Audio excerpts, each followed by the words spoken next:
한스 짐머가 공개하는 캐리비안의 해적과 잭 스페로우 테마곡 작곡 사연을 들려드릴까 한다.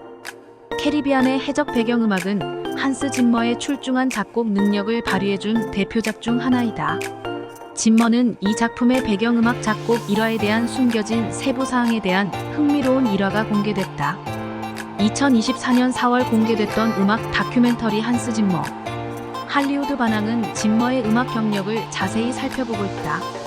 그리고 영화 음악 전문 작곡가로서 그동안의 창작 과정과 음악적 유산을 탐구하고 있다.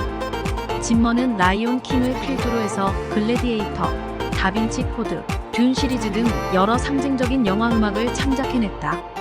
그 가운데 시리즈 오브로 발표됐던 캐리비안의 해적은 지금도 짐머의 역대 음악 중 가장 기억에 남는 사운드 트랙으로 인정받고 있다.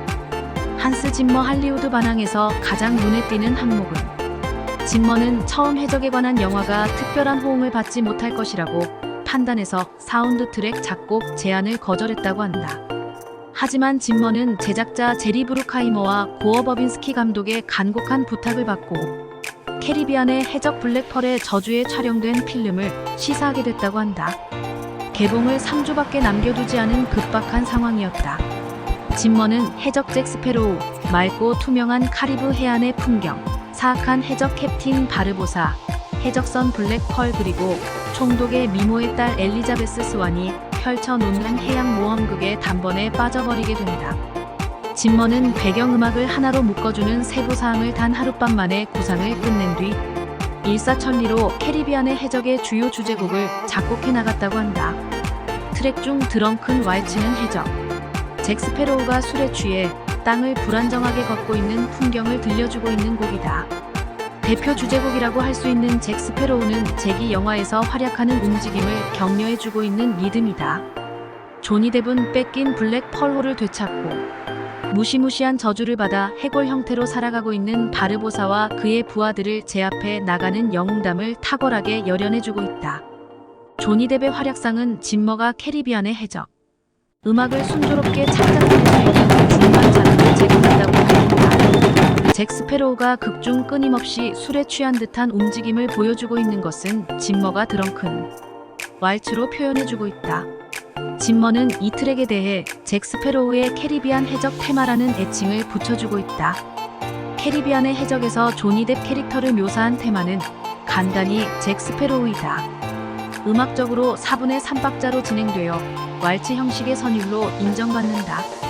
짐머의 드렁큰 왈츠에 대해 음악 전문지 빌보드는 멜로디가 하나, 둘, 셋 박자를 엄격히 따르기보다는 전통적인 리듬을 중심으로 불규칙하게 연주되고 있다.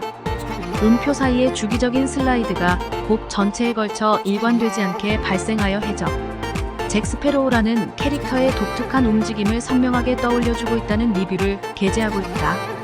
잭 스페로우의 캐리비안의 해적 테마의 박자와 리듬만이 캐릭터를 설명하는 유일한 측면은 아닙니다. 짐머는 다큐 할리우드 반항 인터뷰를 통해 캐릭터 잭이 캐리비안의 해적 블랙펄의 저주 화면에 등장하는 순간부터 그가 엄청난 자신감을 갖고 있다는 것을 드러내려고 했다. 잭 스페로우는 매우 영리하면서 그에 부합되는 행운을 갖고 있는 인물이어서 배경 리듬도 세 개의 상승 노트로 진행되고 있다는 설명을 해주고 있다. 잭 스페로우가 캐리비안의 해적의 중심 역할을 드러내주는 트랙은 그는 해적이다이다. 짐머는 이 트랙을 통해 잭이 긍정적이며 어린아이와 같은 순진함 그리고 무엇이든 할 수 있다는 긍정적인 태도를 들려주고 싶었다는 일화를 공개했다. 한스 짐머는 잭이 갖고 있는 다소 엉뚱하고 장난스러운 성향을 묘사해주기 위해 트랙 데빌즈 피프스를 만들어냈다고 한다. 이어 트랙 잭 스페로우에서는 잭이 갖고 있는 호색한적인 성향을 드러내기 위해 여러 개의 불협화음 코드를 포함시켰다고 밝혔다. 감독 고어 버빈스키는 캐리비안의 해적에서 잭은 실제로 누구 편인지 명확하게 드러내고 있지는 않다. 그는 아무 신경도 쓰지 않고 주변 사람들을 문제에 빠뜨리는 경우가 많다. 그는 장난꾸러기이자 말썽꾸러기 같은 성향을 갖고 있는 인물이라는 풀이를 해주고 있다. 연출자의 캐릭터 설명을 듣게 된 짐머는 잭 스페로우 테마를 통해 음표의 초기 진행을 상당히 예측 가능하고 간단하게 구성해서 음악 애호가들이 캐릭터에게 신뢰를 보낼 수 있는 기반 조건을 들려주려고 했다는 트랙 해설을 들려주고 있다. 짐머는 트랙 중 블랙 펄 워크 더 프랭크, 문라이팅, 세레나데 등을 통해 캐릭터 잭이 풍겨주고 있는 장난스러움을 암시하는 동시에 관객들에게 편안함과 낙관주의를 선사하려고 했다. 곡조에서 마이너 코드를 통해 잭이 확실한 장난꾸러기라는 인상을 던져주려고 했다는 작곡 일화를 들려주고 있다. 할리우드 음악 전문가들은 캐리비안의 해적 사운드 트랙에서 시도되고 있는 악마의 오도는 불안하고 다소 소름 끼치는 소리를 만들어내는 불협화음이 포함된 음정 또는 화음이라고 정의해주고 있다. 악마의 오도 기법을 들어볼 수 있는 트랙으로 바르보사, 이즈 헝그리, 스컬 앤 크로스본즈, 부추트랩스를 추천하고 있다. 잭 스페로우의 예측 불가능성 때문에 캐리비안의 해적 테마는 작곡 과정에서 여러 번 수정 과정을 거쳤다고 한다. 짐머는 캐리비안의 해적에 등장하고 있는 여러 해적은 자신감과 배신감을 동시에 갖고 있다. 이들 속내는 선한 마음이 숨어 있다. 잭 스페로우는 인간의 생명과 자유를 소중히 여기며 때로는 모든 사람을 놀라게 하는 이타적인 행동을 보여주는 인물이다. 이런 특성은 시리즈 전반에 걸쳐 반복적으로 나타나고 있다. 그는 해적이다는 이런 특징이 반영된 대표적 트랙이다라고 설명해주고 있다. 시리즈 2부 캐리비안의 해적 망자의 함의 메인 테마곡으로 선곡된 트랙이 잭 스페로우이다. 한스 짐머는 잭 스페로우라는 곡의 키를 문구 중간에 변경한 것은 다소 변덕스러운 기질을 갖고 있는 잭의 성격을 완벽하게 구현해주기 위한 시도였으며, 이러한 전개 기법은 음악 애호가들에게 잭에 대한 호감도를 높여주는 역할을 하고 있다는 자평을 보내고 있다. 빌보드는 캐리비안의 해적의 리듬은 해적선의 흔들림을 반영하고 있다. 캐리비안의 해적의 전체 배경 리듬은 잭 스페로우의 흔들리는 주제를 반복하고 있다는 평을 게재하고 있다.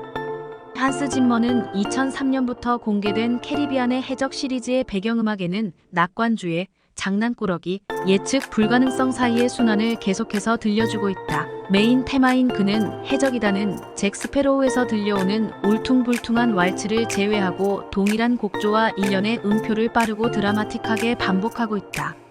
영화 전반에 걸쳐 반복되는 상승과 하강, 리듬은 물속에서 배가 흔들리는 느낌을 전달하기 위한 테크닉이다라는 설명을 해주고 있다. 할리우드 음악 전문가들은 캐리비안의 해적 영화 음악은 스토리 및 캐릭터와 완벽하게 조화를 이루고 있다. 이것은 모든 할리우드 작곡가의 목표이다. 짐머는 자신이 전문가임을 거듭 입증하고 있다. 짐머는 자신의 음악 작업에 대한 순수한 기쁨이 어떻게 작곡 스타일에 영향을 받고 있는가를 입증해주고 있다는 총평을 내리고 있다.